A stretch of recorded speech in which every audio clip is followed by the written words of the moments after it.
Hello बच्चों, स्वागत है आप सभी का आयुष कोचिंग सेंटर में। आपको मेरी वीडियो पसंद आएगी तो प्लीज़ मेरी वीडियो को लाइक कर दीजिएगा और मेरे चैनल पे नए तो प्लीज़ मेरे चैनल को सब्सक्राइब कर दीजिएगा।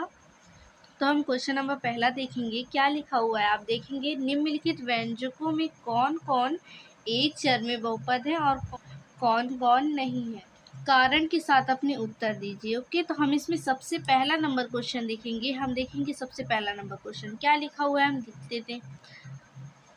तो आप देखेंगे एक समीकरण दिया हुआ है हमें ऐसा। हमें इसमें क्या देखना है कि एक चर में बहुपद है या नहीं है, और अगर है तो इसमें हमें कारण भी देना है। तो हम इसके लिए सबसे पहले क्या देखते हैं, एक चर। तो हम देखेंगे इस समीकरण में हमें जो ये x दिया हुआ है, तो इसमें सभी पद में x ही है। तो ये एक चर में तो है, और बहुपद है या नहीं ये देखने के लिए हम क्या करते हैं, जो चर लिखे होते हैं उसके ऊपर जो घात लगी होती है वो हमेशा पूर्ण संख्या में होनी चाहिए। मतलब जैसे कि पूर्ण संख्या होती है, 0 से स्टार्ट होती है, तो 0 1 2 3 4 5 इन्फिनिटी तक जाती है। ओके, तो इन्फिनिटी क्या होता है, इन्फिनिटी होता है अनंत, तो कि अनंत तक जाती है। किसी भी समीकरण में एक टाइप की ABCD के अक्षर लिखे होते हैं तो वो होते हैं एक चर। ओके, तो आप देखेंगे इसमें x है, तो इसमें ये क्या हो गया, ये एक चर में है।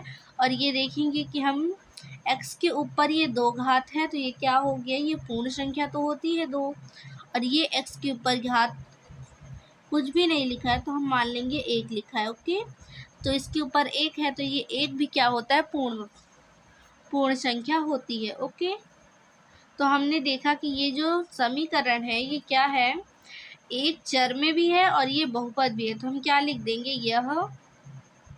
यह एक चर में बहुपद है, और इसके साथ हमें कारण भी देना है। तो हम कारण बता देंगे क्योंकि चर x का प्रत्येक घात पूर्ण संख्या है। ओके, तो आपको समझ में आ गया। आप अभी सारे क्वेश्चन देखेंगे तो आपको अच्छे समझ में आएंगे।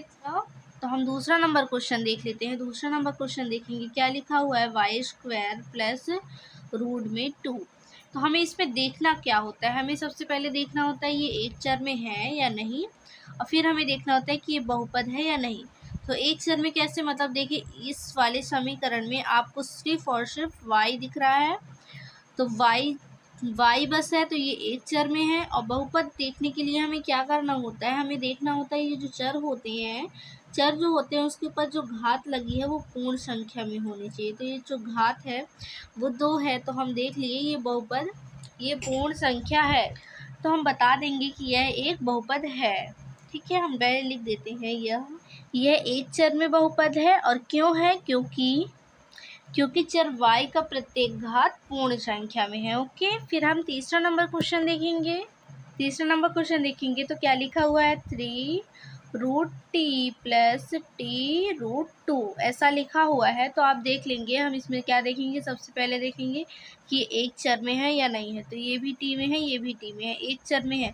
देखेंगे कि ये बहुपद में नहीं है, क्योंकि आप देखेंगे चर के ऊपर हमेशा क्या होनी चाहिए, पूर्ण संख्या वाली घात होनी चाहिए। तो ये क्या है, ये टीचर है और ये वाला टीचर है। ओके, हमें ये √2 से कोई लेना देना नहीं है। हम देखेंगे ये टी के ऊपर ये जो रूट लगा हुआ है, तो जब रूट हटता है तो इसकी घात 1/2 हो जाती है। ओके, तो ये जो 1/2 है ये पूर्ण संख्या तो है नहीं। ओके, तो हम इसमें क्या बता देंगे, यह एक चर में बहुपद नहीं है।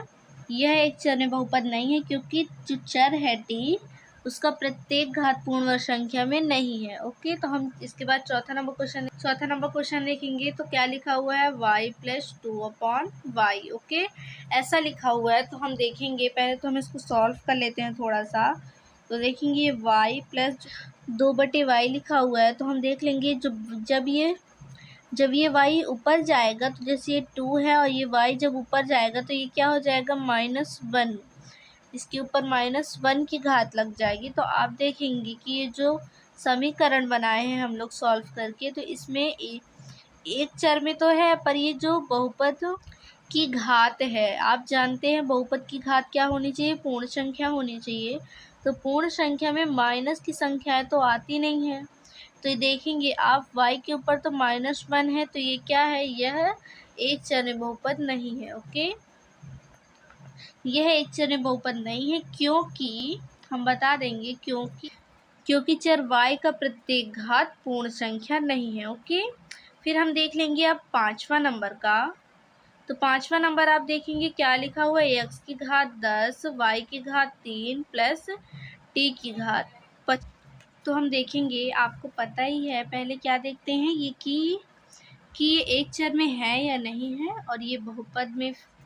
फिर हम क्या देखते हैं कि इसकी घात बहुपद में है कि नहीं है। ओके, तो पहले हम देखेंगे कि ये एक चर में ही नहीं है। ये देखिए x है, इसमें y भी है, t भी है, तो ये एक तो चर में है नहीं, तो हम इसको ऐसे ही कह देंगे। ओके, तो हमको यहाँ से ही पता चल गया कि यह एक चर में बहुपद नहीं है, यह एक चर में बहुपद नहीं है।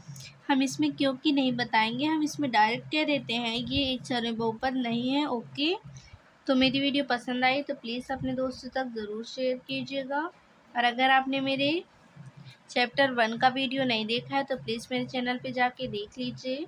आगे के क्वेश्चन हम अगले वीडियो में देखेंगे। तब तक के लिए बाय।